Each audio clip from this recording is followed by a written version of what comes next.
கண்ணியமிக்கல்லாஹ் நல்லடியார்களே, ஆஷூராவுடைய நாள் என்பது ஒரு சிறப்பிற்குரிய ஒரு நாளாக இருக்கிறது. ஆஷூரா என்று சொன்னால் அஷர 10 என்று பொருள். அரபியில அஷர என்று சொன்னால் 10 என்று பொருள். ஆஷூரா 10வது நாள் என்று அர்த்தம்.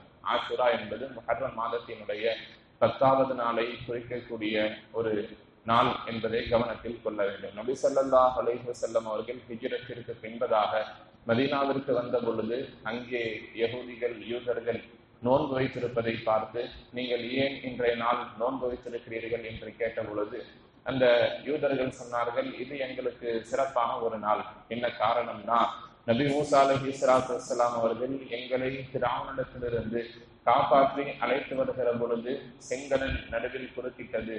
அதை தாண்டி கடலை பிளந்து எங்களை பாதுகாத்த நாள் இந்த நாள். எனவே இதை கண்ணியப்படுத்தும் பொருட்டு, சிறப்புப்படுத்தும் பொருட்டு நாம் நோன்பு வைக்கிறோம் என்று சொன்னார்.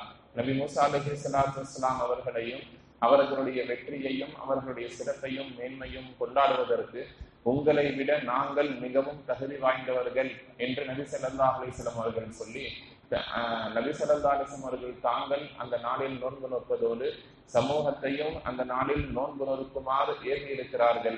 இதிலே யூதர்களுக்கு மாற்றம் செய்யக்கூடிய விதத்தில ஒரு நாள் முன்போ அல்லது பின்போ சேர்த்து 2 நாளாக நீங்கள் நோன்பு வைத்துக் கொள்ளுங்கள் என்று சொல்லியிருக்கிறார்கள்.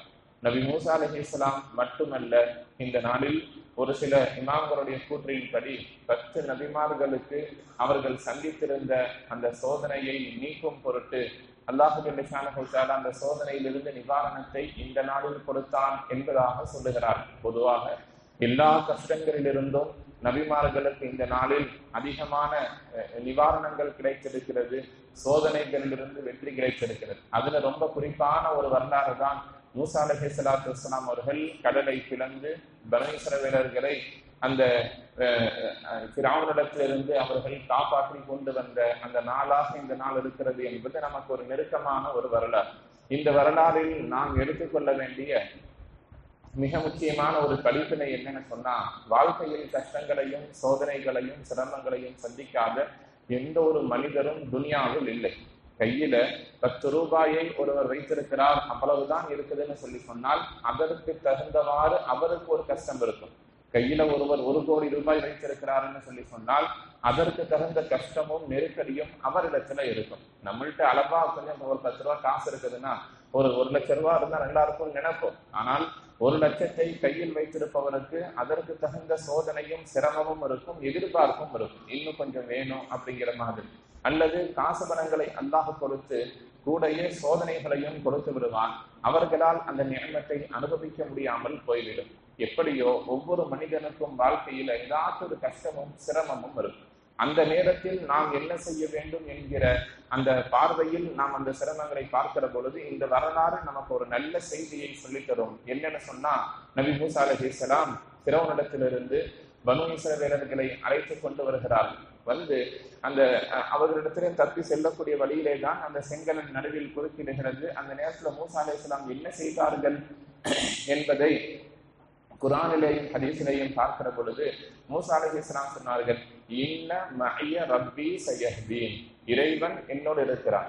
மூசா அலைஹிஸ்ஸலாம் பனூ இஸ்ரவேலர்களை கூட்டிட்டு வர்றப்ப பனூ இஸ்ரவேலர்கள் சொன்னாங்க, இன்னால முதரக்கும், நாம் பிடிபட்டு விட்டோம். முன்னாடி கடல், பின்னால் எதிரிகளுடைய படை, நாம் பிடிக்கப்பட்டு விட்டோம், நாம மாட்டிக்கிட்டோம், நமக்கு இதுக்கு மேல தப்பிப்பதற்கு எந்த வழியும் இல்லை.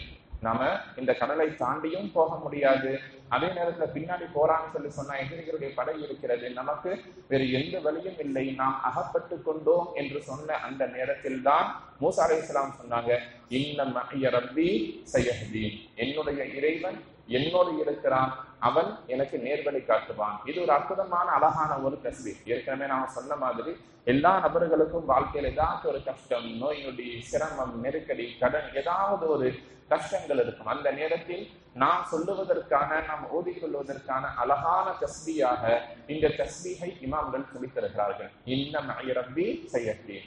ஏதாச்சும் ஒரு நெருக்கடியான சூழ்நிலை வந்துச்சு, இதற்கு மேல் நமக்கு எந்த வாய்ப்பும் இல்லை, வழியும் இல்லை என்று நீங்கள் ஏதாவது ஒரு தருணத்தில் உணர்ந்தால் மனதிற்குள் நீங்கள் சொல்லிக் கொள்ளுங்கள், இன்ன மஅய ரப்பி சயஹ்தீன், என்னுடைய இறைவன் என்னோடு இருக்கிறான், அவன் எனக்கு நேர்வழி காட்டுவான். இந்த கஷ்டத்திலிருந்து ஏதாவது ஒரு வெளியே வரக்கூடிய வாய்ப்பை என்னுடைய இறைவன் எனக்கு தருவான் என்று இந்த வரலாறை மனதில் வைத்து இந்த தஸ்பீகை நாம் ஓதிக்கொள்ளுகிற பொழுது அல்லாஹு ஜல்ல ஷானஹு தஆலா மூஸா அலைஹிஸ்ஸலாத்திற்கு கடலை பிளந்து அவர்களுக்கான கஷ்டத்தை போக்கியதை போல் நமக்கு ஏதாவது ஒரு விதத்தில, ஏதாவது ஒரு மனிதரின் ரூபத்திலேயோ ஏதாவது ஒரு வகையிலேயோ நமக்கு உதவியை இறக்குவான் என்கிற நம்பிக்கையோடு இந்த ஆயத் ஓதப்பட்டால் அதற்கான நிவாரணம் நமக்கு கிடைக்கும். இது மாதிரி ஒவ்வொரு நபிமார்களுடைய வரலாறுலையும் ஆங்காங்கே ஒரு தஸ்பீஹ்கள் நமக்கு பாடமாக சொல்லப்பட்டிருக்கு.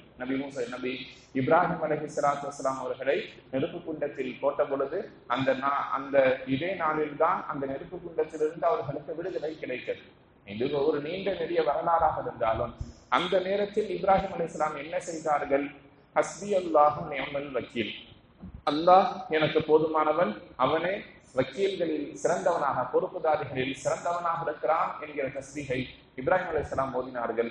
அவர்களுக்கு வெற்றி கிடைத்தது. நாமும் ஏதாவது ஒரு நெருக்கடிகள் வரக்கூடிய நேரத்தில் இந்த தஸ்பீகை ஓதுவது நமக்கு ஒரு பெரும் பலனை தரும் என்பதை இந்த நாளோடு சேர்ந்து இந்த வரலாற்றிலிருந்து நாம் பாடமாக பெற்றுக்கொள்ளலாம். இப்ராஹிம் அலைஹிஸ்ஸலாம் ஓதுறாங்க ஹஸ்புனல்லாஹ் ஹஸ்பி அல்லாஹு நிஅமல் வக்கீல். நாம் ஓதலாம் ஹஸ்புனல்லாஹு நிஅமல் வக்கீல், எங்களுக்கு அல்லாஹ் போதுமானவன். அதே மாதிரி நபி யூனுஸ் அலைஹிஸ்ஸலாத்து வஸ்ஸலாம் அவர்கள் மீன் வயிற்றில் அகப்பட்டிருந்து அந்த மீன் வயிற்றில் சிறை வைக்கப்பட்டு அங்கிருந்து வெளியே வந்த நாள் இந்த ஆஷுராவுடைய நாள்.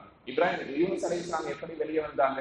லா இலாஹ இல்லா அன்த சுப்ஹானக இன்னி குன்து மினல் ஸாலிமீன் என்ற தஸ்பீகை ஓதினார்கள். அவர்களுக்கு அல்லாஹ் வெற்றி கொடுத்தான். அதே போல நாமும் நமக்கு ஏதாவது சிரமங்கள் ஏற்படுகிற பொழுது இது மாதிரியான தஸ்பீகள் லா இலாஹ இல்லா அன்த சுப்ஹானக இன்னி குன்து மினல் ஸாலிமீன், இன்னும் குறிப்பாக சொல்லணும்னா ஆஷுராவுடைய இந்த நாளில் இது மாதிரியான தஸ்பீகள் அதிகம் ஓதப்படுகிற பொழுது நமக்கு நம்முடைய சிரமங்களிலிருந்து வருவதற்கான வாய்ப்புகளை அல்லாஹ் ஜல்ல ஷானஹு தஆலா ஏற்படுத்தி கொடுப்பான் என்பதை நினைவில் வைத்து அதிகமான நல்லவர்களின் மூலம் இது மாதிரியான நல்ல நாட்களை அலங்கரிக்கக்கூடிய நல்லதொரு தௌஃபீகை அல்லாஹ் ஜல்ல ஷானஹு தஆலா நம் அனைவருக்கும் தந்து நல்லவர்கள் புரிவானாக.